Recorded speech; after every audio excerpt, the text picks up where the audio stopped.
नमस्कार। रेडियो हिमालय.com सुनेर बसिरहनुभएका संसारभरका मेरा प्रिय श्रोता महानुभावहरूमा हार्दिक स्वागत अभिवादन छ। म बुद्धि विश्वकर्माको। रेडियो हिमालय.com नेपाली भाषा, साहित्य, संगीत र संस्कृतिको विश्वव्यापीकरण अभियान हो। हामी काठमाडौँबाट बोलिरहेका छौँ। कामका सिलसिलामा, अध्ययनका सिलसिलामा र अरू थुप्रै सिलसिलामा देश छोडेर प्रवासमा रहनुभएका नेपालीहरूलाई नेपालसँग जोड्न, भाषा साहित्यसँग जोड्न, संस्कृतिसँग जोड्न अनि जन्मेको हुर्केको गाउँघरसँग जोड्न हामी 24 घण्टा यहाँहरूको सेवामा छौँ। रेडियो हिमालय.com भावनामा देश खोज्ने अभियान हो।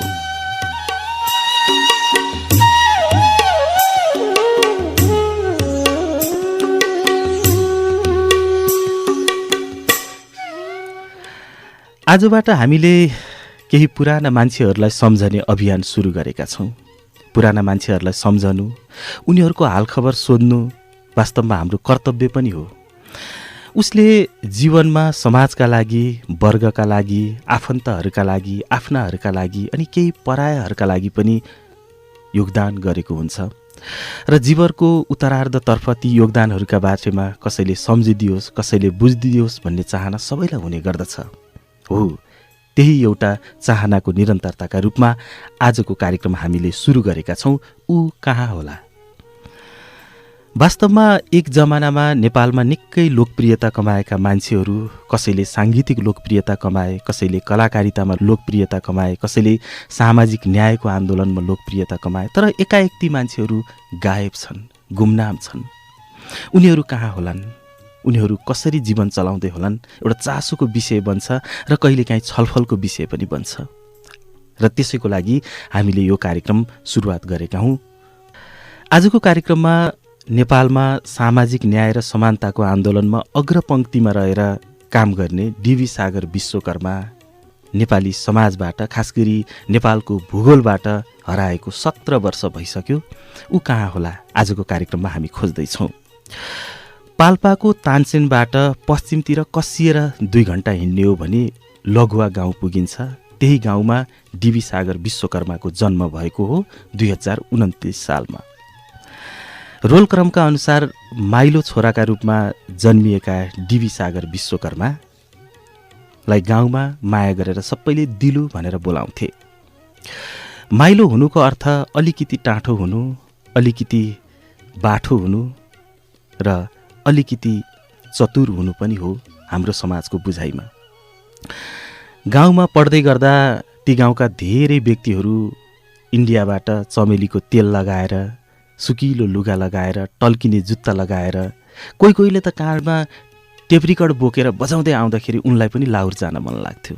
तर समयले दिएन र उनी लगभग एसएलसीसम्म धानिएर पढे र एसएलसी दिएपछि उनी पिजडाबाट छोडिएको चरा जस्तो भए र घरमा ढाँटेर लुक्दै उनी इन्डिया पुगे र इन्डियामा 6 महिनासम्म त्यो कलिलो जिउलाई भारी बोकाए, धेरै दुःखका कामहरू गरे र उनले जीवन बुझे मैले अब फेरि पढ्नुपर्छ र बटौली फर्किएर आइएल पढ्न सुरु गरे। 5 वर्षसम्म बटौलीमा सामाजिक अभियानहरूमा जोडिएपछि उनले फराकिलो ठाउँ खोजे र काठमाडौँ गएर यो आन्दोलनमा जोडिनुपर्छ, समाजका लागि केही गर्नुपर्छ र मैले बाँकी अध्ययन पनि पुरा गर्नुपर्छ भनेर उनी काठमाडौँ आए। ल क्याम्पसमा जोइन भए, अध्ययन पुरा गरे, जीविका चलाउनलाई धेरै कामहरू गरे, टेम्पो चलाए, त्यसपछि गएर खासाबाट लुगाहरू ल्याएर बेलुकी पख असन बजारतिर पनि बेचे, धेरै कामहरू गरे। तर उनको एउटा उद्देश्य थियो, समाज बदल्नुपर्छ, समाजको पिँधमा रहेका व्यक्तिहरूलाई माथि उठाउनुपर्छ र सामाजिक न्याय हुनुपर्छ। त्यही आन्दोलनमा लामो समय अग्रपङ्क्तिमा रहे। 62-63 को जनआन्दोलन सुरु हुने बेलामा एकाएक डीबी सागर विश्वकर्मा गायब भए। उनी कहाँ गए होलान्? उनका रहरहरूले उनलाई कतै पुर्यायो कि उनको गुणमा ढुङ्गा हानियो? यो कसैलाई पनि थाहा छैन। आजको कार्यक्रममा हामी डीबी सागरसँग दोहोरो बातचितमा हुनेछौँ र उहाँ यतिखेर वासिङटन डिसी अमेरिकाबाट हाम्रो प्रत्यक्ष सम्पर्कमा आइसक्नु भएको छ। म स्वागत गर्छु। नमस्ते। नमस्ते। आराम हुनुहुन्छ? हजुर, म आरामै छु। यहाँ कोभिडको यो कोरोना भाइरसको महामारी छ। सबै अमेरिकन जनजीवन चाहिँ त्रसित छ। हुन त विश्वका सबै जनजीवन त्रसित छ, तर यो त्रसितको बिचमा पनि म र मेरो परिवार र हाम्रो नेपाली समुदायहरू हामी ठिक छौँ, आरामै छौँ अहिलेका दिनसम्म। जीवनमा धेरै अन्तर्वार्ताहरू दिनुभयो अनि जनउत्थान पत्रिकाको पनि यहाँ सञ्चालक हुनुहुन्थ्यो, धेरै अन्तर्वार्ताहरू पनि लिनुभयो। मैले हिजो सार्वजनिक गरेँ कि समाज बदल्छु भनेर हिँड्ने त्यो पातालो मान्छे आफै बदलियो कि ऊ कहाँ छ होला? उसलाई भुलियो कि उसले भुल्यो? अनि मलाई सोध्न मन छ, डिबी तिमी खुसी छौ? मैले यो कुराहरू सार्वजनिक गर्दा र अहिले यो अन्तर्वार्तामा हामी जोडिँदा कस्तो अनुभव गर्नुभएको छ? सबैभन्दा पहिला त तपाईँले जुन एउटा नयाँ सोच र नयाँ फ्रेममा यो कार्यक्रम सुरु गर्नुभयो, यसको लागि म धेरै धन्यवाद दिन चाहन्छु। हामीले जहिले पनि एकदमै भर्खरै भइरहेको गतिविधिलाई चाहिँ बढी प्राथमिकता दिने गर्छौँ। तर विगतले हामीलाई के सिकायो र विगतमा के लगानी भयो, जसका कारणले विगतमा के गरियो जसका कारणले आजको परिवर्तन भयो, अथवा आजको परिवर्तनबाट उपलब्धिहरूलाई चाहिँ नि आभास गर्नेहरूले उपलब्धिहरू प्राप्त गर्न सक्नुभयो। त्यो कुरालाई एउटा चाहिँ नि रेकर्डमा राख्ने जुन काम सुरु गर्नुभयो, यसको लागि म तपाईँलाई धेरै धेरै धन्यवाद दिन चाहन्छु। र मलाई यो तपाईँको कार्यक्रमको जुन तपाईँले एउटा नयाँ फ्रेमको बारेमा, नयाँ ढाँचाको बारेमा कुरा गर्नुभयो, हिजोदेखि नै म एक खालको उत्साहित पनि र अर्को खालको चाहिँ नि के भन्ने, कसरी सेयर गर्ने, धेरै कुराहरू हाम्रा जीवनमा, विशेष गरेर एउटा सामान्य नागरिक, त्यसमा पनि अत्यन्तै पिछडिएको समुदाय, पिछडिएको ठाउँ क्षेत्रबाट आएको मान्छेले सेयर गर्ने कुराहरू जीवनमा सबै सङ्घर्षका कुराहरू मात्रै हुन्छन्। त्यस कारणले के सेयर गर्ने त भन्ने बारेमा नर्भस पनि भइरहेको अवस्था हो। तर म अत्यन्तै खुसी छु, जुन शुभारम्भ गर्नुभयो यो आफैमा अत्यन्तै महत्त्वपूर्ण पक्ष छ। तपाईँ त नेपालको न्यायपूर्ण आन्दोलनमा अग्रपङ्क्तिमा हुनुहुन्थ्यो र सम्भवतः नेपालमा गैर सरकारी संस्था मार्फत सामाजिक न्यायको आन्दोलनमा लाग्ने केही व्यक्तिहरूमध्येको एउटा नाम डीबी सागर विश्वकर्मा हो। 2 पटक गैर सरकारी संस्था महासङ्घको अध्यक्ष पनि बन्नुभयो, दलित गैर सरकारी संस्था महासङ्घको। एकाएक देश छोड्ने मोडमा कसरी पुग्नुभयो होला? सानोतिनो घटनाक्रमले अथवा सानोतिनो इच्छाले त यो सम्भव भएको छैन। रहरको त्यो उच्चतम रूप चाहिँ के रहेछ? अलिकति सुनाउ न। यो निकै गम्भीर प्रश्न पनि हो मेरो आफ्नै लागि पनि। यो प्रश्नको जवाफ कहिलेकाहीँ म आफैले पनि आफैलाई सोध्ने गर्छु। हुन त मेरो आफ्नो एउटा मैले धेरै साथीहरूलाई तत्कालीन अवस्थामा म जुन गैर सरकारी संस्था महासङ्घमा थिएँ, त्यहाँ रहेका साथीहरूसँग पनि मैले बेला बौकामा भन्ने गर्थेँ, एउटा पछि मान्छेको जीवनको एउटा रूपान्तरण गर्ने प्रक्रिया हुन्छ। त्यो रूपान्तरण पछि, डिएनएफ पछि अथवा यो महासङ्घ पछि मेरो नेक्स्ट रूपान्तरण चाहिँ योभन्दा अझै अव्वल दर्जामा हुनुपर्छ। र त्यो हामी सबैको, हामी त्यति बेला हुने सबै साथीहरूलाई त्योभन्दा अव्वल दर्जामा हुनका लागि अहिले सङ्घर्ष गर्नुपर्छ भन्ने चाहिँ मेरो आत्मविश्वास थियो। त्यही सिलसिलामा के रूपान्तरण हुने त, कसरी जाने त भन्नेमा चाहिँ मसँग 2टा अप्सनहरू थिए। एउटा चाहिँ देशभित्रै बसेर तत्कालीन अवस्थामा अझै थप सङ्घर्षका माध्यमहरूलाई अगाडि लैजान सक्ने। तर त्यो सङ्घर्षको माध्यमहरू त्यति बेलाको परिस्थितिले चाहिँ कस्तो बनायो भने त्योभन्दा अझै अर्को तरिकाले म चाहिँ नि यो एउटा अहिले हामी चाहिँ नि विश्व भिलेज अब विश्व गाउँ भने विश्व नै एउटा गाउँ जस्तो भइरहेको अवस्थामा मैले आफूलाई चाहिँ अरू बौद्धिक रूपमा अरू विश्व ज्ञानको रूपमा चाहिँ मैले अगाडि बढाउनु पर्छ भन्ने हिसाबले म एउटा अध्ययनको सिलसिलामा म अमेरिकन युनिभर्सिटीमा चाहिँ उच्च शिक्षा अध्ययनको सिलसिलामा चाहिँ मैले त्यति बेला संयोगले मैले अध्ययन गर्ने अवसर पाएँ र त्यो सिलसिलामा म विदेशमा आएँ र विदेशमा आइसकेपछि त्यस बीचका घटनाक्रमहरूले चाहिँ नि के देखायो भने कि मैले अझै धेरै कामहरू अझै धेरै अध्ययन अनुसन्धानहरू र यो एउटा देशभित्रको सामाजिक न्यायको लडाइँ चाहिँ देशभित्र मात्रै सीमित नराखेर यसलाई चाहिँ अन्तर्राष्ट्रिय ग्लोबल तरिकाले चाहिँ अरू राष्ट्रहरूलाई पनि यो जोडेर चाहिँ काम गर्न सकिन्छ कि भन्ने हिसाबले मैले अगाडि बढेँ। तर कहिलेकाहीँ अब तपाईँले अर्को पाटो पनि अब कहिलेकाहीँ नभनिने पाटाहरू पनि हुन्छन्। नभनिने पाटाहरू के हुन्छन् भने कहिलेकाहीँ सर्टेन परिस्थितिहरू हुन्छन् जुन परिस्थितिहरूसँग भनिन्छ नि बाहिर तपाईँ जुझ्न सक्नुहुन्छ। कहिलेकाहीँ आफैभित्र अथवा आफ्नै भित्र चाहिँ आफ्नाभित्र तपाईँ जुझ्न सक्नुहुन्न। त्यसका विभिन्न पाटाहरू हुन्छन् र त्यति बेला चाहिँ सायद मलाई आफ्ना मान्छेहरूसँग जुझ्नुभन्दा बरु म अलिकता टाढै गएर मैले अरू त्योभन्दा बाहिरको लेभलको चाहिँ त्योभन्दा माथिल्लो लेभलबाट चाहिँ आफूलाई चाहिँ अगाडि बढाउन सक्छु कि भन्ने पनि लाग्यो। यिनै कुराहरू हुन्। एउटा गीत छ नि रामकृष्ण ढकालको, जित्न सबलाई जिते पनि आफैसँग हार्दो रहेछ मन भनिहाल्नुभयो। परिस्थिति अलि बेग्लै थियो, आफ्नाका असहयोग, आफूले गरेका कामहरूमा धेरै प्रश्नहरू मात्रै आउनु, काम हुन नदिनु, खुट्टा तान्नु, थुप्रै प्रवृत्तिहरूले गर्दाखेरि किनारा लाग्दै अब त उड्नै पर्ने भयो भनेर त्यसपछि उडियो है।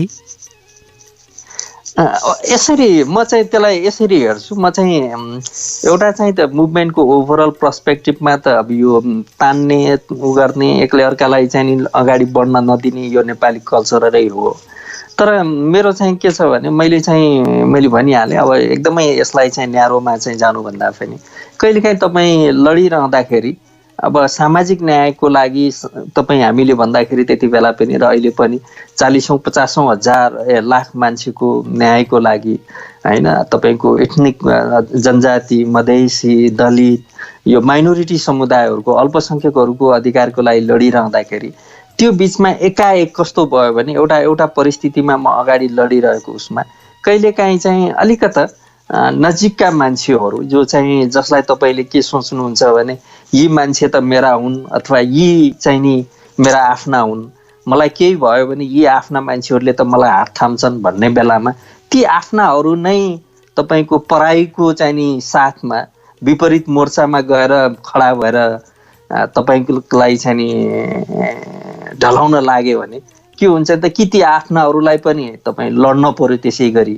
त्यो एउटा नाङ्गो तरिकाले लड्ने एउटा परिस्थिति हुनसक्छ कि चाहिँ तपाईँले चाहिँ होइन म चाहिँ ऊ भनिन्छ नि केले हड्डी टोक्यो भनेर आफूले पनि मान्छेले त हड्डी टोक्न मिलेन होइन। त्यसो गर्नुभन्दा त्योभन्दा विकल्प छ भने पिसफुल विकल्पहरू खोजिन्छ। त्यही पिसफुल विकल्पको लडाइँ हो मेरो चाहिँ नि। मैले चाहिँ नि मलाई कहिलेकाहीँ अन्तरात्मामा यो पनि लाग्छ सायद त्यसो नगरेको भए म अहिले अर्कै हुन्थेँ कि। तर मलाई यो पनि लाग्छ कि मैले त्यसो नगरेको भए अहिले जो राज्यमा चाहिँ नि मैले यसो गरिरहेको छु भन्ने साथीहरू हुनुहुन्छ उहाँहरू सायद अर्कै ठाउँमा हुनुहुन्थ्यो कि। त्यस कारणले मेरो यात्रा यो यात्रा जीवन भनेको चाहिँ अनन्त हो होइन। एउटा यो चाहिँ नि परिवर्तनशील पनि हो र म कहीँ न कहीँ परिवर्तित हुनै पर्थ्यो र म अहिले एउटा परिवर्तित अवस्थामा छु भन्छु म। श्रोता महानुभावहरू, आज हामी एउटा विशेष कार्यक्रम प्रसारण गरिरहेका छौँ र आजको कार्यक्रममा डीबी सागर विश्वकर्मा हाम्रो प्रसारणमा जोडिनु भएको छ वासिङटन डीसी अमेरिकाबाट। र आज हामी केही पुराना दिनहरूको सम्झना गर्दैछौँ। डीबी सागर कुन मोडमा उभिएर अमेरिका पुग्नुभयो?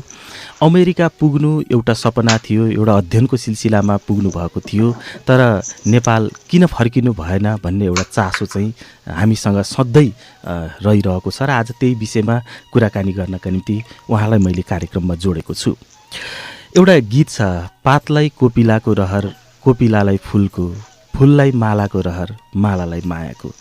वास्तवमा रहरहरूको अन्तिम रूप भने फेरि माया नै रहेछ।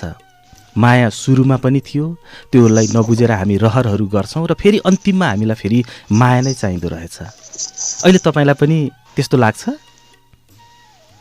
हो, माया मलाई के लाग्छ भने यो माया भन्ने शब्द तपाईँले अगाडि ल्याउनु भयो। माया भन्ने चाहिँ एकदमै विराट शब्द रहेछ कि यो अत्यन्तै प्रिय, अत्यन्तै चाहिँ नि मूल्यवान शब्द रहेछ। मलाई के लाग्छ भने यो माया तपाईँले जति बढाउनुहुन्छ, जति तपाईँ धेरै मायालाई चाहिँ तपाईँले समेट्नुहुन्छ, त्यति धेरै तपाईँले शान्ति प्राप्त गर्नुहुन्छ र त्यसले चाहिँ तपाईँलाई एउटा नयाँ मार्ग निर्देश पनि गर्छ। त्यस कारणले चाहिँ अभियसली माया, त्यो माया भनेको परिवारको माया, त्यो माया भनेको आफ्ना मान्छेको माया, त्यो माया भनेको चाहिँ नि तपाईँको समाज, समुदाय, देशको माया होइन। र मैले कहिलेकाहीँ आफूलाई सोध्ने भन्ने पनि गर्छु, वास्तवमा मान्छे कहिलेकाहीँ मान्छेले को गरिब को धनी भनिन्छ नि, म मान्छे त्यसलाई भन्छु जो मान्छे आफ्ना मान्छेको संवेदनामा, आफ्ना मान्छेको सुखमा, दुःखमा अथवा आफ्ना मान्छेको चाहिँ नि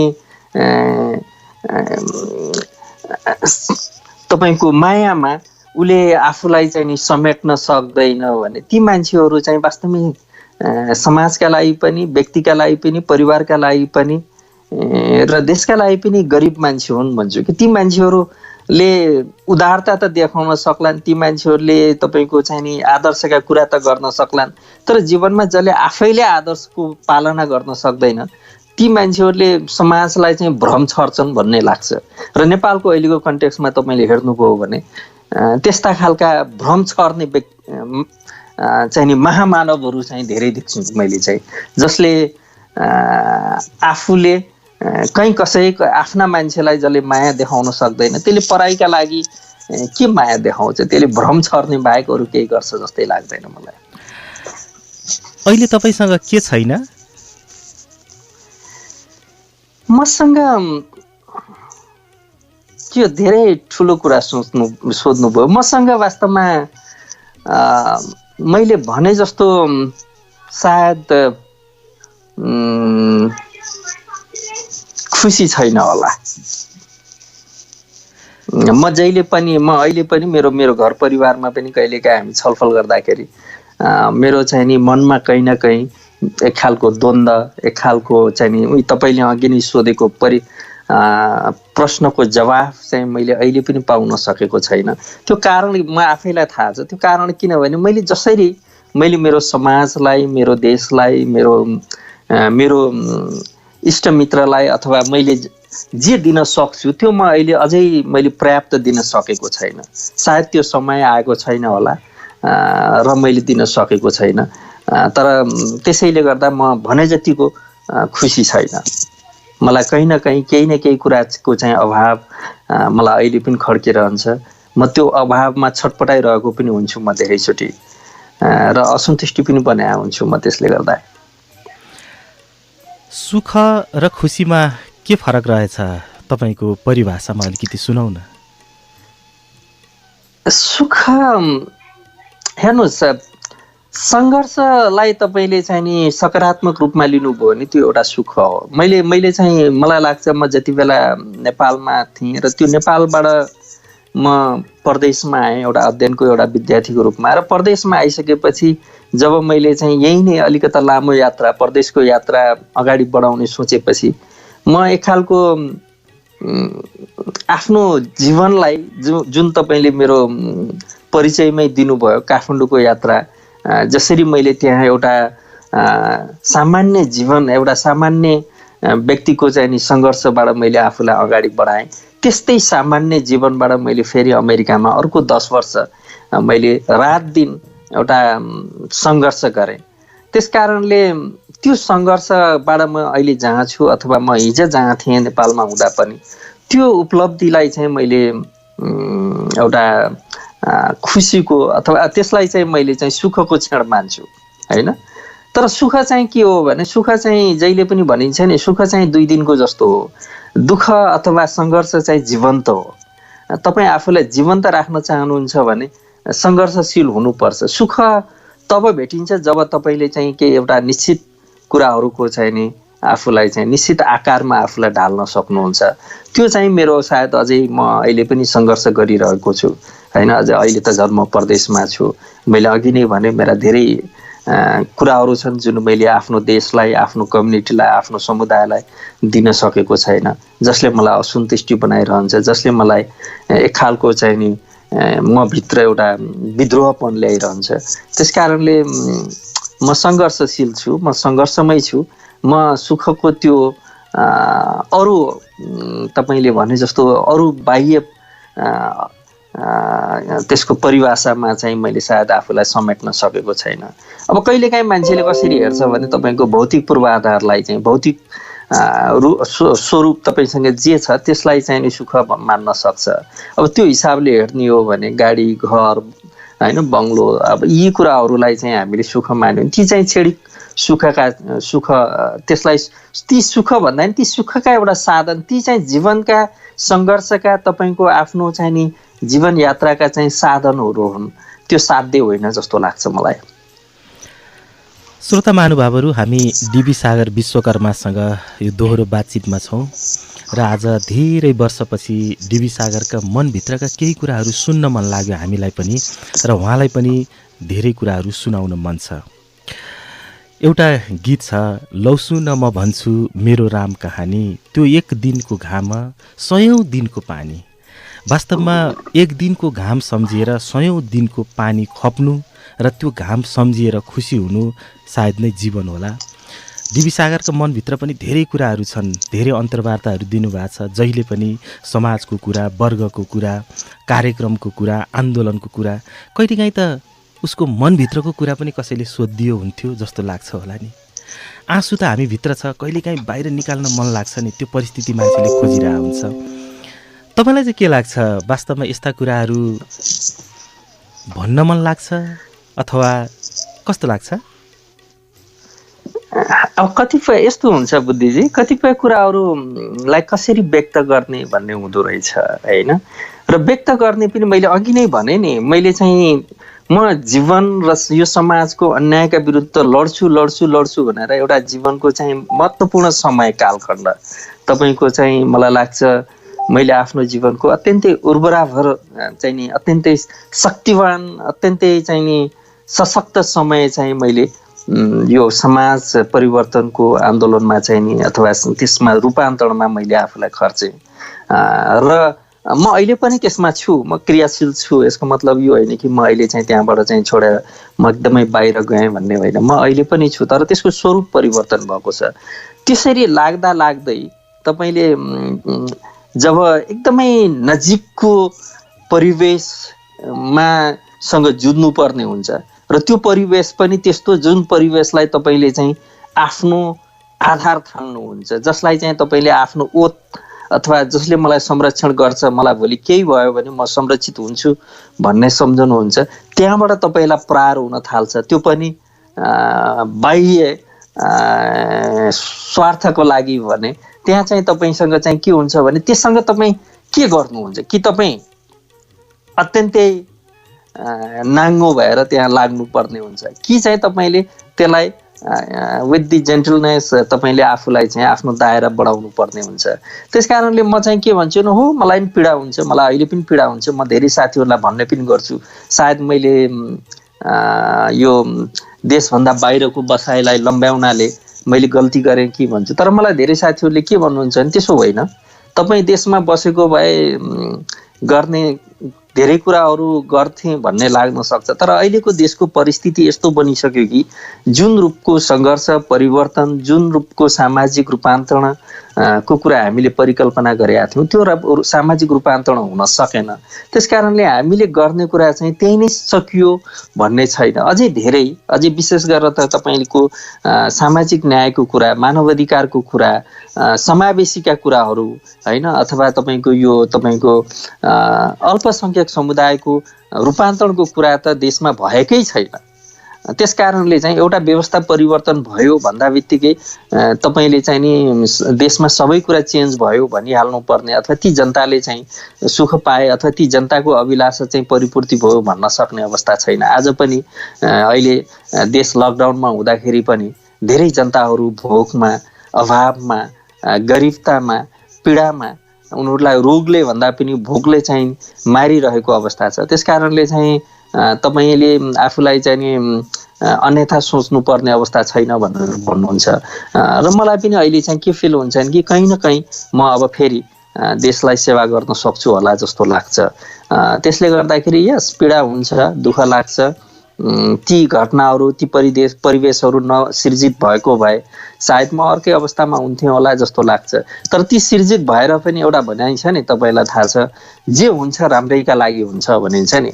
त्यसकारणले मलाई के लाग्छ भने सायद यो पनि कुनै राम्रै पक्षको लागि भइरहेको छ होला। म एउटा नेपालमा एउटा आन्दोलनबाट स्थापित भएर परदेशमा आएर फेरि यहाँको अध्ययन, यहाँको सङ्घर्ष, यहाँको चाहिँ नि जीवनसँग चाहिँ मैले जुधेर अहिले मैले आफूलाई जुन ठाउँमा चाहिँ उभ्याउन सकेको छु, त्यो उभ्याउन सक्दाखेरि मलाई कहिलेकाहीँ के लाग्छ भने भाइ म पनि परदेशमा आएर पनि मैले एउटा केही आफूलाई चाहिँ एउटा भिन्न परिवेशमा चाहिँ नि जिउन सिकेको छु, जिउन सक्ने भएको छु। त्यो पनि मेरा लागि र मेरो कम्युनिटीको लागि त्यो ठुलो कुरा हो जस्तो लाग्छ। पहिला समाजको कुरा हुन्थ्यो, वर्गको कुरा हुन्थ्यो, अहिले त्योभन्दा माथि उठेर देशको कुरा गर्नुहुन्छ। वास्तवमा देश भनेको चाहिँ के रहेछ? देश भनेको चाहिँ मैले चाहिँ देश चाहिँ मेरो स्वर्ग हो भन्छु, मेरो आमा हो भन्छु होइन। म जहाँ जन्मेँ त्यो मातृभूमि, त्यो कुरा चाहिँ मलाई भन्दा पनि अझै मेरो छोराले भन्छ।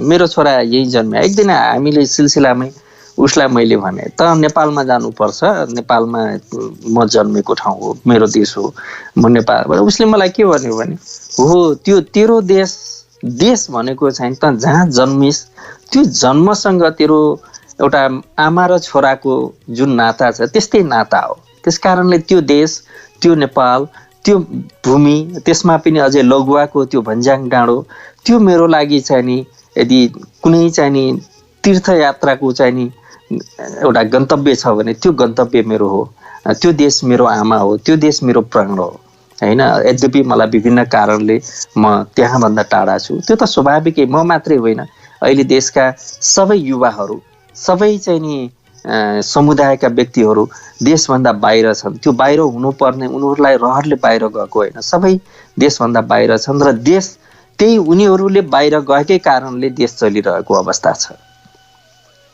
अनि तपाईँको छोराले चाहिँ के भन्यो? वास्तवमा यतिमै त टुङ्गिएन बुवा, तपाईँ जन्मेको देशलाई तपाईँलाई माया लाग्छ भने म त यहीँ जन्मेको हो, मैले यही देशलाई माया गर्नुपर्छ भन्ने तरिकाले प्रस्तुत हुनुभयो अथवा के भयो त्यसपछि कुरा?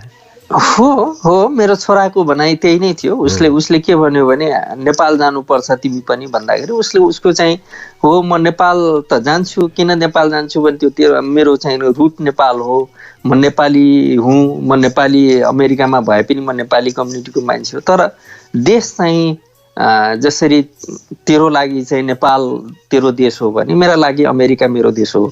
त्यसकारणले यसको देश चाहिँ जहाँ जन्म हुन्छ त्यससँग चाहिँ नि एक खालको चाहिँ नि अत्यन्तै आमा छोरा एउटा प्यारेन्ट र सन्ततिको बीचको सम्बन्ध जस्तो हुन्छ त्यो भन्ने कुरा चाहिँ उसले गर्थ्यो। ऊ चाहिँ अहिले बल्ल हिजोदेखि 9 वर्षमा लाग्यो र मलाई उसबाट पनि मैले के एउटा एक खालको चाहिँ नि प्रेरणा पाएँ भने वास्तवमा देश भनेको हामीले भन्छौँ नि देश भन्छौँ, हामी देशभित्र हुँदाखेरि मलाई देशप्रतिको नेपालमा भइरहँदा मलाई आन्दोलनका कुरा, सामाजिक कुरा, राजनीतिक कुरा, रूपान्तरणका कुरा होइन, हामीले चाहिँ नि सबै कुराहरू चाहिँ हामी गर्थ्यौँ। तर देशभित्र हुँदाखेरि एउटा नेपाली टोपी लगाउनुको, देशभन्दा बाहिर हुँदाखेरि एउटा ढाका टोपी लगाउँदाखेरिको त्यसको गर्व, अथवा दौरा सुरुवाल लगाउँदाखेरिको गर्व, अथवा धोती टोपी लगाउँदाखेरिको गर्व जुन हुन्थ्यो त्यो चाहिँ नि देशभित्र चाहिँ हामीलाई कहिले पनि फिल भएन। र अहिले हामी हरेक ठाउँमा चाहिँ एउटा नेपाली हरूको चाहिँ नि जमघटमा जहाँ हुँदाखेरि पनि, अथवा जहाँ जुनसुकै जमघटमा पनि आफ्नोपन, आफ्नो राष्ट्रियता, आफ्नो देश झल्कने खालको गतिविधिहरू हुँदाखेरि निकै गर्व लाग्छ होइन। र देशमा भएका सानाभन्दा साना कुराले पनि हामीलाई पीडित बनाउँछ। साँच्चै भन्ने हो भने मैले आफूलाई चाहिँ जहिले पनि मेरो दिनको सुरुवात नेपाली कुनै न कुनै न्युज, कुनै न कुनै समाचार, देशप्रतिको कुनै न कुनै खबरको अध्ययन, र त्यसपछि रातको चाहिँ नि विश्राम पनि कुनै न कुनै खबर र समाचारबाट चाहिँ विश्राम हुने गर्छ। जति यहाँको मैले अपडेट लिन्छु त्योभन्दा धेरै गुणा चाहिँ म देशप्रतिको अपडेट लिने गर्छु। त्यसकारणले चाहिँ देश आफ्नो मातृभूमि एउटा चाहिँ नि आमा, जन्म दिने आमा जस्तै हो, जहाँ हामीले जन्म पायौँ। स्वर्ग हो त्यो। तपाईँको छोराले मेरो देश अमेरिका हो, तपाईँलाई आफ्नो देशको जति माया लाग्छ मलाई पनि यो देशको त्यति नै माया लाग्छ भन्ने दिनमा तपाईँको आङमा घाम लाग्यो? अभियसली त्यो मैले भनिहालेँ। ममा अहिले पनि द्वन्द्व छ। मैले भनिहालेँ म चाहिँ यसो नगरेको भए म यसो हुन्थेँ होला, अथवा यसो नगरेको भए म यसो गर्थेँ होला भन्ने जुन द्वन्द्वको कुरा मैले गरेँ, त्यही द्वन्द्वकै एउटा अनुभूति थियो। मैले उसले के भन्छ त, एउटा राष्ट्रियताको कुरा, एउटा देशको कुरा होइन, देशसँगको चाहिँ नि मान्छेको जुन चाहिँ नि तपाईँको चाहिँ नि रगतको सम्बन्ध भनिन्छ नि, देशप्रतिको जुन जन्मको सम्बन्ध हुन्छ त्यो कति बलियो हुन्छ भन्ने कुराको एउटा ज्वलन्त प्रमाण चाहिँ नि उसको हो। उसले भन्यो म नेपाल त जान्छु होइन, तर म नेपाल गए पनि मेरो जसरी त अमेरिका बसेर नेपालको बारेमा जति गर्छ, म पनि नेपाल गएँ भने म अमेरिकाको बारेमा त्यसै गरी मैले मिस गरिरहन्छु होला भन्ने उसको कुरा। त्यस कारणले चाहिँ आफू जन्मेको ठाउँ त्यो स्वर्गभन्दा पनि प्यारो हुन्छ भन्ने जुन हाम्रो नेपालीमा उ छ, त्यो वास्तवमै सत्य हो। त्यो सबैको हकमा लागू हुन्छ र त्यसलाई द्वन्द्ववादी ढङ्गले बुझ्दाखेरि तपाईँले सरल रूपमै लिनुभयो। त्यो सबैको हकमा लागू हुन्छ, मात्रै के हो भने हामी कसरी त्यसलाई चाहिँ नि प्रयोग गर्ने भने अहिले तपाईँले हेर्नु न, अहिले यो कोरोना भाइरसले गर्दाखेरि कम भयो होला, तर प्रत्येक दिन देशबाट चाहिँ 2500 युवाहरू परदेशमा हिँडिराख्नुहुन्छ। के उनीहरूलाई देशको माया थिएन र? छैन र? छ नि। उनीहरूलाई देश छोडेर परदेशमा जाने रहर भएर हिँडे हो र? होइन नि। तर हिँड्नु बाध्य परिस्थिति छ होइन। त्यस कारणले चाहिँ मान्छेका असीमित इच्छा भएर होइन, यो असीमित इच्छा भएर परदेशमा जाने भन्ने केही मान्छे, केही व्यक्ति, केही समुदाय होला। तर तपाईँले चाहिँ नि अधिकांश व्यक्तिहरूलाई हेर्नुभयो भने उनीहरूको इच्छा भनेको चाहिँ नि देशभित्रै केही गर्न पाए हुन्थ्यो भने, तर देशभित्र गर्ने वातावरण, देशमा बसेर आफ्नो परिवारलाई साँझ बिहानको चाहिँ नि 2 छाक खुवाउन सक्ने पनि परिस्थिति नबनेर त देश जानका लागि तपाईँको चाहिँ त्यो पासपोर्ट बनाउनका लागि रात दिनको चाहिँ भिड हुने गर्छ नि। किनभने हामी सबैलाई देशको माया हुँदाहुँदै पनि फेरि व्यक्तिहरूको त आफ्ना जीवनका, परिवारका जीवनका अमूल्य चाहिँ नि तपाईँको चाहिँ नि जिम्मेवारीहरू छन्। ती जिम्मेवारीका लागि परदेशमा जानुपर्ने र परदेशमा गएर जोतिनु पर्ने अवस्था त छ नि त फेरि पनि। हामी कार्यक्रमको अन्तिमतिर पनि आइसकेका छौँ। वास्तवमा डिबी सागर विश्वकर्मा नेपालमा हुँदाखेरि जुन खालको एउटा सामाजिक न्यायको आन्दोलनको अग्रपङ्क्तिमा हुनुहुन्थ्यो, विदेशमा बसेर पनि कामहरू गरिराखेका छु, यो मुद्दालाई अन्तर्राष्ट्रियकरण गरिराखेका छु भनेर भन्नुभयो। खास के गर्नुभएको छ अहिले? म चाहिँ अब एउटा त हामीहरू सबै धेरैजना साथीहरू मिलेर चाहिँ यो international commission for Dalit rights भन्ने चाहिँ नि एउटा इन्टरनेसनल अर्गनाइजेसन छ, जसलाई म आफूले पनि त्यसमा चाहिँ टाइम दिएको छु।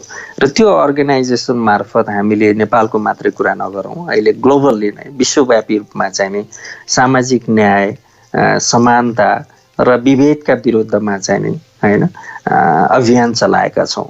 र त्यो अभियानलाई चाहिँ हामीले मैले अघि नै भने एउटा राष्ट्रिय बाउन्ड्री भन्दा एउटा राष्ट्रिय चाहिँ नि तपाईँको चाहिँ नि संरचनाभन्दा बाहिर गएर विश्वव्यापी अभियानमा चाहिँ जानुपर्ने यो सामाजिक न्यायको मुद्दा जुन हामीले नेपालमा छुवाछुतको अथवा अहिलेको मुद्दाहरू जुन देखिरहेका छौँ अथवा चाहिँ नि विभेदका मुद्दाहरू असमानताका मुद्दाहरू गरिबताका मुद्दाहरू अन्यायका मुद्दाहरू चाहिँ ती राष्ट्रिय बाउन्ड्रीमा मात्रै सीमित राखेर नहुँदो रहेछ यसलाई अन्तर्राष्ट्रियकरण गरिनु जरुरी छ र अन्तर्राष्ट्रिय रूपमा हेर्ने हो भने तपाईँको नेपालमा मात्रै होइन अरू विश्वका धेरै देशहरूमा पनि यस्तै खालका चाहिँ विभेदहरू छन् ती विभेदहरूलाई चाहिँ हामीले समेटेर एउटा अन्तर्राष्ट्रिय आन्दोलन चाहिँ चलाउन जरुरी छ हैन त्यो अन्तर्राष्ट्रिय आन्दोलनको एउटा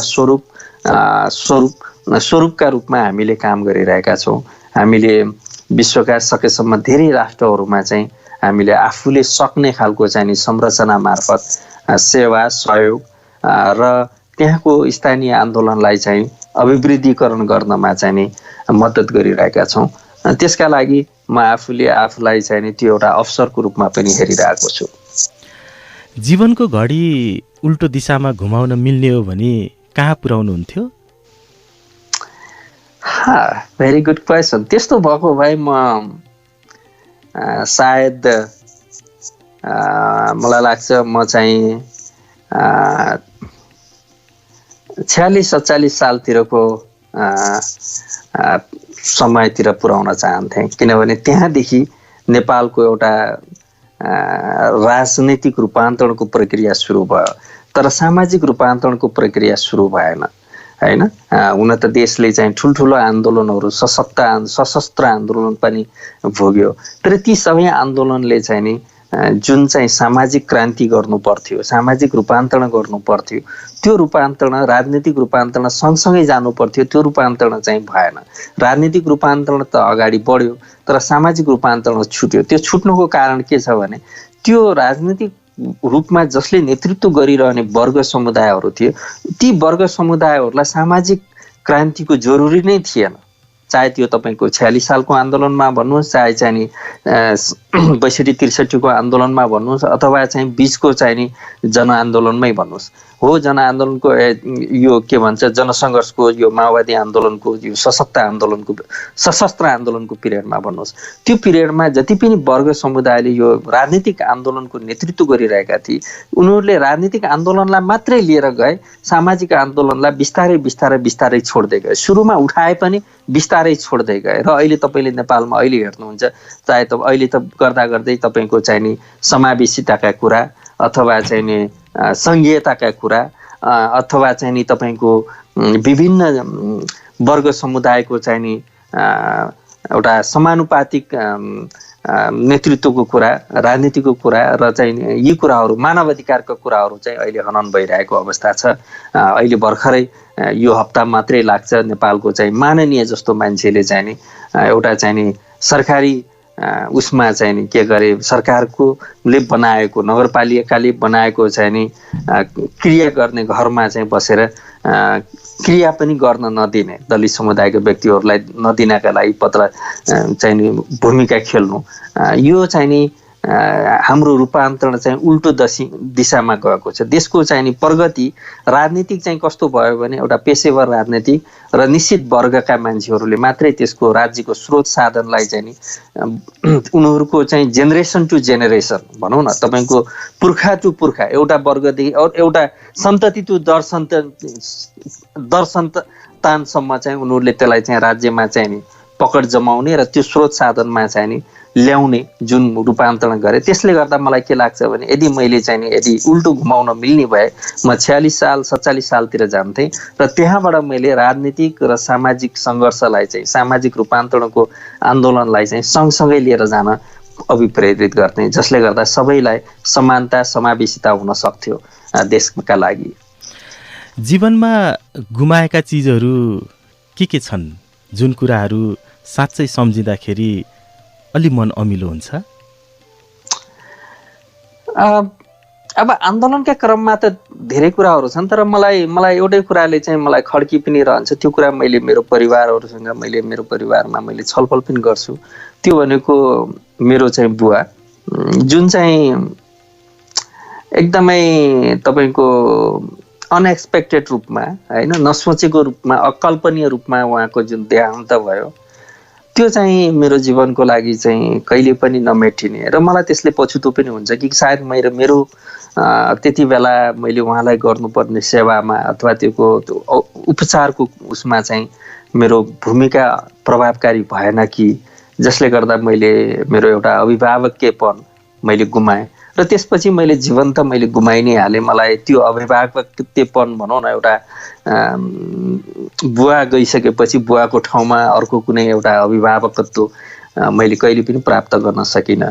त्यसले गर्दाखेरि पनि मलाई अलिकति निराशा पनि बनायो त्यो घटनाले र त्यो सायद मैले अब फर्केर फेरि त्यस्तै एउटा आफ्नो बाउको स्वरूप, बाउको त्यो भूमिका मैले अर्को कोही व्यक्तिबाट धेरैबाट खोजियो पनि होला तर त्यो प्राप्त भएन मलाई। त्यसले गर्दाखेरि मलाई यो कुरा चाहिँ जीवनमा जहिले पनि एउटा पीडा यसले मलाई बहुत पीडा दिन्छ। काठमाडौँमा आन्दोलनको अग्रमोर्चामा सधैँभरि ओकालत गरेर हिँड्ने एउटा पातलो मान्छे डिबी सागर विश्वकर्मा र अहिले अमेरिकाको वासिङटन डिसीमा भौतिक सुखमा आफ्नो काम गरिरहेको डिबी सागर विश्वकर्मा कुन चाहिँ सुखी थियो? सुखी त त्यो थियो, हेर्नुहोस्, म जति बेला काठमाडौँमा एउटा सङ्घर्षको मैदानमा भनौँ अथवा आन्दोलनको मोर्चामा भनौँ अथवा सामाजिक रूपान्तरणको मोर्चामा थियो त्यति बेला त्यो सुखी थियो। त्यति बेला म त्यस कारणले मैले कहिलेकाहीँ आफ्नो जीवनको चक्रलाई भन्छु सायद त्यति बेलाको डिबी सागर चाहिँ यहाँ अहिलेको अवस्थामा हुनु पर्थ्यो र अहिलेको डिबी सागर चाहिँ नि त्यति बेलाको अवस्थामा हुनु पर्थ्यो मेरो जीवन चक्र अनुसार। किनभने म चाहिँ नि 20-22 वर्षको 15-16 वर्षको कलिलो युवा चाहिँ 30-31 वर्षसम्मको आफ्नो कलिलो उमेरलाई चाहिँ मैले आन्दोलनमा होमेँ र म जब चाहिँ नि अब एउटा गृहस्थी जीवन सुरु गर्नुपर्ने अथवा त्यो गर्नुपर्ने कुरालाई मैले बिर्सेर र अब म चाहिँ अहिले चाहिँ म आफ्नो प्रोफेसन, आफ्नो करियर, आफ्नो चाहिँ गृहस्थी जीवन, आफ्नो छोरा अथवा आफ्नो परिवार, आफ्नो फ्यामिलीको बारेमा चाहिँ म अहिले चिन्तन गरिरहेको छु। त्यस कारण मेरो जीवनको एउटा चक्र सायद कहीँ न कहीँ त्यो अलिकता अपोजिट भइरहेछ कि म त्यति बेला चाहिँ यो सबै भएर म अहिले चाहिँ नि सबैबाट तपाईँले देख्नुहुन्छ अहिले पनि नेपालमा सबै आन्दोलनकर्मीहरू गरिरहेका साथीहरू अहिले चाहिँ नि अर्कै खालको जीवनशैलीमा हुनुहुन्छ होइन। त्यसले गर्दाखेरि सुखी अथवा म खुसी चाहिँ त्यहाँ थिएँ, सुखी के थिएँ मलाई थाहा छैन, म खुसी चाहिँ त्यहाँ थिएँ र अहिले चाहिँ मलाई त्यस कारणले अहिले चाहिँ मलाई चाहिँ म हुन तपाईँले भन्नुभयो भौतिक रूपमा एउटा भौतिक स्रोत साधनको रूपमा चाहिँ नि धेरै गुणा चाहिँ नि यहाँ छ। म त्यो एउटा धेरै कम नेपालीहरू विदेशमा बसेर यो उचाइमा पुग्न सक्ने ठाउँमा छु मैले आफूलाई त्यो भन्दाखेरि अन्यथा हुँदैन। तर मनमा चाहिँ नि खुसी चाहिँ छैन, मनमा अहिले पनि केही न केही कुराको अभाव, केही न केही कुरा मैले गर्न सकिनँ कि मैले अझै केही गर्नुपर्छ भन्ने कुराको अभाव चाहिँ मलाई खड्किरहन्छ, त्यो कुराले मलाई पोलिरहन्छ। हामी कार्यक्रमको अन्तिमतिर छौँ। आज डिबी सागर विश्वकर्माका मनभित्रका केही कुराहरू सुन्ने प्रयास गऱ्यौँ। वास्तवमा मनको कुरा सुनिदिनु, मन हलुङ्गो बनाइदिनु, मन हलुङ्गो बनाउनु एउटा फरक प्रक्रिया हो। आज हामी त्यही प्रक्रियाको पहिलो अङ्कमा छौँ र हामी कार्यक्रमको अन्तिमतिर पनि आइसकेका छौँ। अन्तिममा मैले सोध्न बिर्सिएका र तपाईँको मनमा बाँकी रहेका आज सुनाउनै पर्ने केही कुरा छन् भने राखिदिनुहोस्। धेरै कुरा त हामी गऱ्यौँ। अब मलाई के लाग्छ भने अब यो अलिकति जीवनसँग रिलेटेड भयो हुनाले हामीले चाहिँ देशको लागि त्यस कारणले चाहिँ हाम्रो देशको परिवर्तन सायदको अभाव भएको जस्तो लाग्छ मलाई चाहिँ।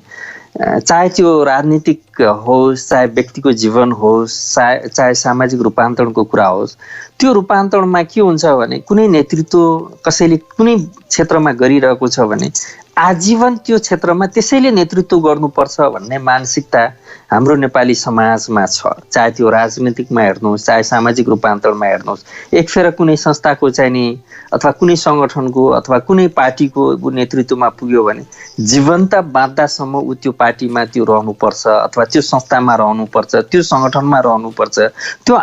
त्यसो गरेन भने आन्दोलनको लागि, रूपान्तरणको लागि उसले सहयोग गरेन भन्ने खालको चाहिँ आरोपहरू धेरै ठाउँमा, धेरै व्यक्तिहरूमा आउने गर्छ। कहिलेकाहीँ मलाई पनि धेरैले भन्ने गर्नुहुन्छ, त अब पलायन भइस् कि भनेर कतिपय साथीहरूले अलिकता मायाले अलिक कडा शब्दमा भन्ने गर्नुहुन्छ। म के भन्छु भने सायद म त्यही रुटमा बसिरहेको भए, त्यही पद डिएनएफकै अध्यक्ष ओगटिरहेको भए अथवा कुनै त्यस्तै खालको अर्को संस्थाको अध्यक्षता अथवा त्यसैको नेतृत्व ओगटिरहेको भए म पछाडि झन् चाहिँ एक्टिभ, झन् इनर्जेटिक, झन् सशक्त खालको युवाहरू अथवा अरू व्यक्तित्वहरूले जुन चाहिँ त्यसको लागि नेतृत्व गर्ने र आन्दोलनलाई अगाडि लाने अवसर चाहिँ पाउनु भयो, त्यो अवसरहरू गुम्थ्यो होला। त्यस कारणले मलाई के लाग्छ भने अहिले राजनीतिकमा हेर्नुहोस्, राजनीतिकमा चाहिँ युवा पुस्ताहरूको कहीँ कतै सहभागिता हुन सक्दैन।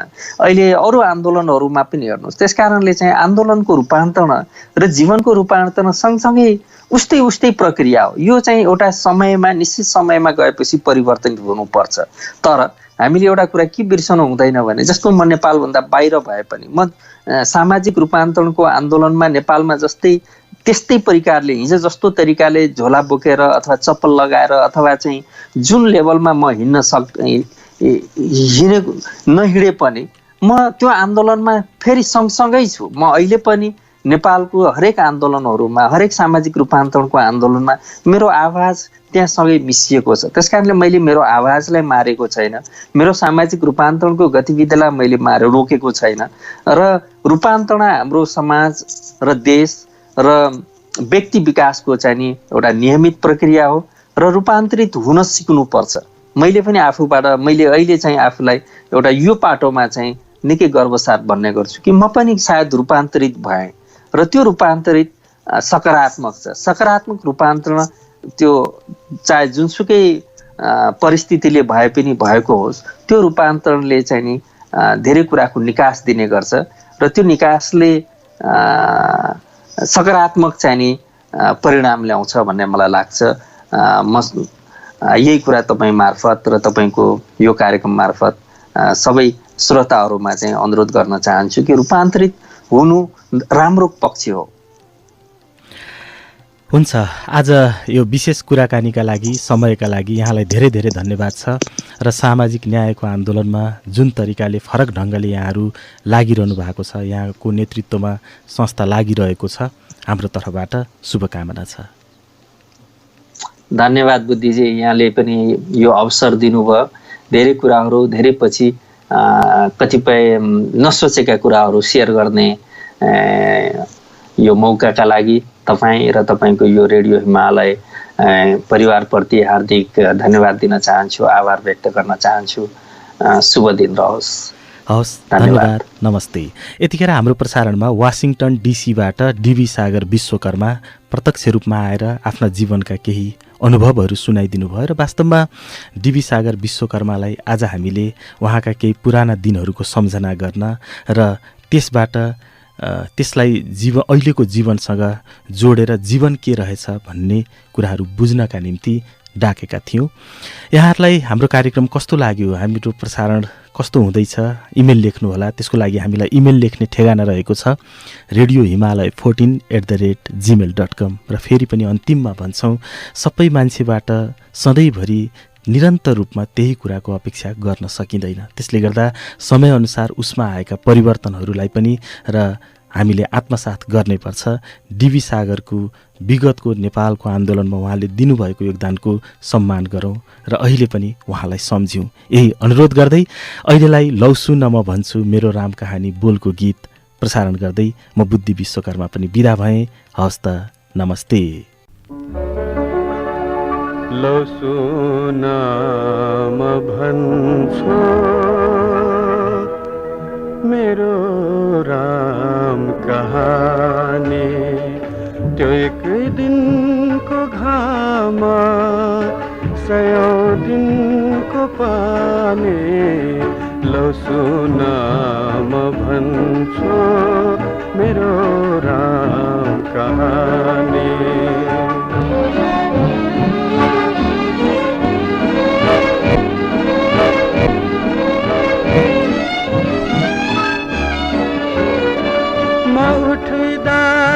आकाशले मलाई थिचिदिन्छ अघि बढेदा धरती मलाई खाल्डो खान्छ मरोए आँसु रित्या भनेर तर आँसुले नै मलाई नै बगाउँछ यो विधवाको सिउँदो कि मेरो जवानी त्यो एक दिनको घाम सयौं दिनको पानी लौ सुन म भन्छु मेरो राम